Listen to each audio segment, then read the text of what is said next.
Hi, I'm Blake and welcome to my blog. So we have a couple big projects to work on here. Here's a little plan of what we have going on. So I have made a little bargain with the neighbor that if I put in a bog run between the properties, they're gonna take care of some invasive trees for me and burn them out. So we're going to put in a new bog run in between our properties. And then I'm also going to work on expanding my carnivorous plant production and wetland production, and then also put in a terrace garden that will help produce food and help sustain me. So we are going to start out this process by laying out the landscaping fabric. And what this is going to do is it is going to kill the grass underneath and help suppress the non-native and invasive plants that love to thrive inside of all of these lawns and spread to other parts of the garden. So this is going to mass smother all of this without us having to de-sod everything. With a project this large, that would just be incredibly backbreaking. So we're going to get the basic shapes of the beds laid out first with the landscaping fabric. And then once we have that in place, we can go back in and cut the places out where we are going to put those plants in. And for the bog run part of this project, I'm going to be putting in more horsetail grass for now, and then also some local wildflowers at the end. I'm still trying to figure out exactly what species it is. It's some kind of daisy, but it's just one of those where it's like not a very common one, so I'm pretty sure it's fleabane, but I could be wrong. There's about 30,000 species, over 30,000 species in the family Asteraceae, and a lot of them look like daisies, and a lot of them look very similar to each other even, so identification can be a challenge for sure. This landscaping fabric is about 3 feet wide, so I'm going to do a double run of this fabric all the way up and down the border, and so this will create a whole bog run that is just a little bit less than 6 feet wide, and over time it'll probably creep a little bit bigger as the horsetail and this what I think is fleabane continues to spread out and grow. So along the road I just did a little bit of hand edging to make sure that the grass is not going to creep up around that landscaping fabric. I really tucked it in, and then I'm also using metal landscaping staples and going along and overlapping those so that the grass doesn't come up in between the two strips of landscaping fabric. Over time, the horsetail grass will be able to puncture through the landscaping fabric as it starts to degrade, and the landscaping staples are iron, so they'll just rust away into the ground. These projects are definitely going to be strewn across multiple videos, so make sure you subscribe and hit the bell button, and then also hit the like button below. Once I get back to the other end of the bog run, I'm going to start laying down mulch. I've gotten the biggest and the hardest part done. The second run of fabric isn't near as difficult because I don't have to worry about weeding along the edge of the driveway as I go. So once I get this far enough back, I'll cut that off, and we have it all ready for mulching and putting in plants.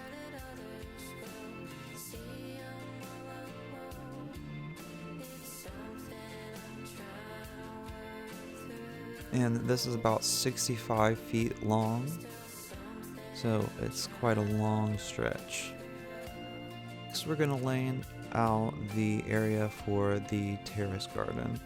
On the very top layer, I am going to plant yucca and prickly pear, And then in the middle 3 sections, I'm going to do a Three Sisters planting. And then on the bottom, I am going to have my salsa garden there.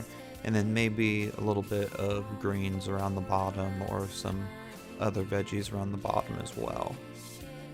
So just like along the road, along the driveway, I am going to make sure that I go through and hand edge this out so that when I put in that landscaping fabric, I'm making sure that it is getting right up against the concrete, so I'm not fighting a strip of grass that's just continuously coming out between those 2 layers. That will keep me from having to use a bunch of herbicide to kill that grass off, and so we can just mechanically get rid of this grass by shading it out instead of having to use a bunch of different herbicides to really get rid of it and keep it from coming up along this edge. So we're just going to keep going and going until we get to the corner of the driveway here, and that is where we are going to have, for now, a walkway, hopefully eventually a stairway down, leading from the top of the terrace garden down to the bottom of the terrace garden. And then on the other side, there'll be kind of more of a sweeping path that might eventually be a stairway as well. But the terrace gardens kind of develop over time in a way where at first steps are not necessary, but as they continue to build, and we'll talk about that process and how you slowly build them up over time. And then my camera overheated, so I lost the footage of the first strip getting laid down. But here I am going through and doing a strip at the top that is 2 pieces of fabric wide. So once again, just like the bog run on the right side, the section at the top of the terrace garden is going to have a 6-foot width as well. And then I'm going to work my way down the hill here and put a 3-foot path as well in between each of the layers. These paths can later be reconfigured into planted terraces of their own. Just to keep these projects manageable for this year, I wanted to have a few less beds to clean up, and this is just a way of kind of managing how much work will be put into it this year, because setting it up this year is going to be a lot more work than planting and caring for it in years to come. So as I'm going along, I'm just using a couple empty landscaping tubes. Basically, it looks like the tube that comes inside of wrapping paper once you get to the end of the landscaping fabric. So I have about 2 or 3 of those that I'm setting down on the ground to make sure that the path I'm setting up in between them is about 3 feet wide. This doesn't have to be exact. If I was doing this for a client or something, then I would be way more precise with it. But I like the organic look that's going on, and this garden is really inspired by my mom's parents' garden. My mom's parents had a garden that was kind of like a cliffside terrace garden, and my grandpa and grandma put so much work into it, and it was just absolutely beautiful. One of my favorite parts about visiting them was going and running along the paths up and down the little cliffside garden that they had. It was just absolutely amazing, and one of my favorite childhood memories of visiting them. And another thing is that way down at the bottom of the cliff, there was always a stump of a tree, and for some reason, somehow, the stump looked exactly like a bear. And so every time we were there, my grandpa would convince us that that stump was a bear just sitting there watching us. Just a funny childhood story for you. So now I'm going to set up the walking path along the end here. Eventually I would love to have this wrap all the way around this hill, but for now I'm going to end it at this strip here. Well, I will have a ramp kind of going up all the way down with access into the bog run and through all of the terraces. And for now it will just be a grass covered path as I get it covered up, but I will collect stones as I go on hikes and build this into a staircase as I slowly collect the appropriate stones and build it up. And that's really how I'm going to slowly build up this entire terrace infrastructure. So terrace gardens are really cool because it's kind of like a living structure, or at least the method that I'm going to use here. So as you collect stone and find appropriate stone, you kind of play this game of Tetris of building it up higher and higher. And as you build up walls along each terrace higher, you can then begin to backfill behind each of those walls and create flat areas. And this allows you to maximize the planting area and really control the growth. You can more easily weed the terrace above you by standing on the terrace below you, and all of a sudden the ground where you're weeding is raised up from the ground and you don't have to stoop down so low. So it provides a lot of benefits. And then also the stone provides insulation during the summer, during the hottest part of the summer. For using a stone like limestone, it will be reflective, so it is going to help keep the ground cooler. You can also fill all of the cracks in your hand collected rock wall with all of the plants that love to scramble up rocks and grow in little crevices, and this will provide additional insulation to your garden during the summer. And if you choose evergreens or succulents, then that will also provide insulation to perennial food crops during the winter. So we just have a little bit of vinca vine to cut out here before we continue. You can see how big this vinca vine I've been fighting. That trunk on the right side, that's the vinca vine trunk. Yeah, that was a vinca vine. It's insane. It must have been planted as soon as this house was built, because it had to be at least 100 years old. It's insane. So we're going through and marking along this path this bog run, where each of the plants is going to be. And then I am going to come in and cut a little diamond.